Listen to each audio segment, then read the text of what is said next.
time, Australia, to wake up to sleep.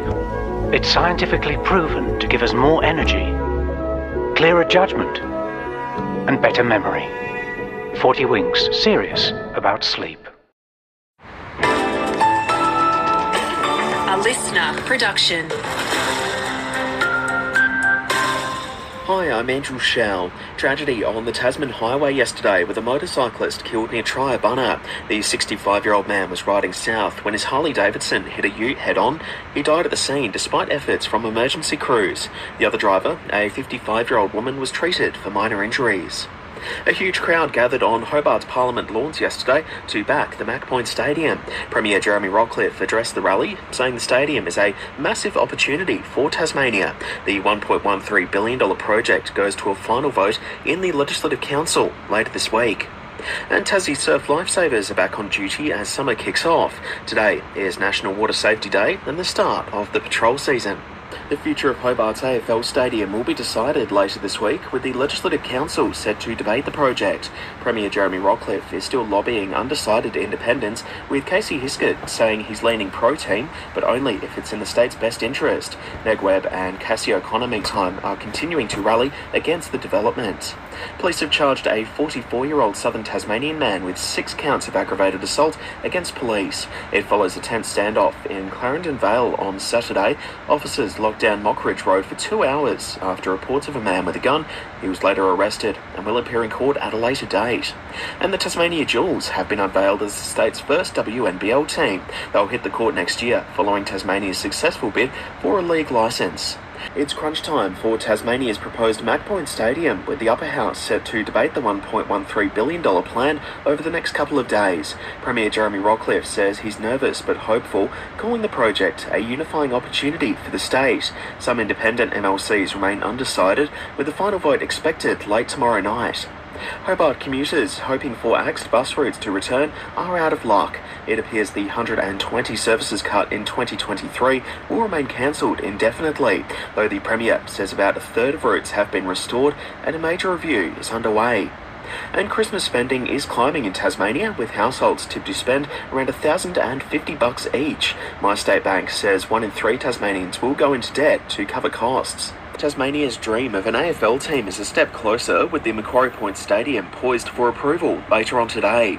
A majority of upper house members now back the $1.13 billion project after securing concessions. Those include an $875 million funding cap, an independent watchdog, and better public transport.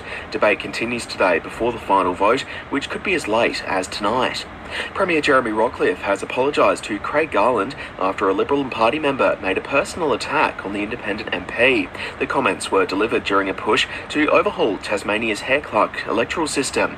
Garland says the remarks were gobsmacking and impacted his family. Briefly, the state's east and central regions are bracing for wild winds today. A bushfire at Dolphin Sands has claimed at least one home and forced residents to shelter in place. The blaze remains at emergency level this morning, with thick smoke and embers sweeping the area. Winds up to 100 kilometres an hour hampered firefighting efforts yesterday and grounded air support. Meantime, a watch and act alert still in place for that blaze at Glen Lusk. A new stadium for Hobart has passed its final hurdle in Parliament. The upper house has voted 9-5 in favour of the Macquarie Point Stadium after a debate that stretched into the late hours overnight. Premier Jeremy Rockliff says it's time to unite and move forward, with the move all but guaranteeing the Devils will debut in the AFL in 2028. And briefly, police have charged 2 teens after a man was allegedly shot in the leg during an alleged firearm incident in Rokeby on Tuesday night.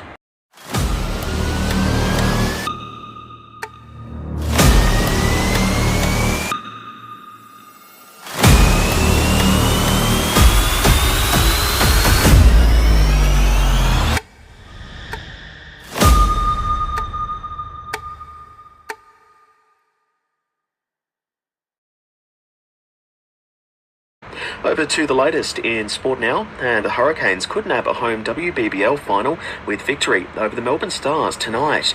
It follows their stunning chase of 186 over the weekend against the Perth Scorchers, a WBBL record. The squad's unchanged from that clash, with the match kicking off just after 7 p.m. at Ninja Stadium. And the Tasmania Jewels have been unveiled as the state's first WNBL team. They'll hit the court next year following Tasmania's successful bid for a league licence. Over to sport now, and the Hurricanes are flying high after crushing the Melbourne Stars by 81 runs under the DLS method. Danny Wyatt-Hodge started with 71 and 3 catches as Hobart posted 4 for 176, while the Stars crumbled to 98. And Alana Smith has thrown her support behind Tassie's new WNBL team, the Jewels, hinting she'd like to play for them in the future. The Opal star was named the club's ambassador at yesterday's launch, but says she's focused on her WNBA career for now. Tasmanian talent Megan Gaffney is returning home, signing with the Devils for the 2026 VFLW season. The 22-year-old started at Ulverston before making her way to AFLW level with the Giants. Her career's been a roller coaster, battling 2 ACL injuries. Hobart Hurricanes go up against the Adelaide Strikers tonight in the WBBL. They'll go in largely unchanged from Monday night's win over the Stars, aside from Catherine Bryce as their travelling associate player.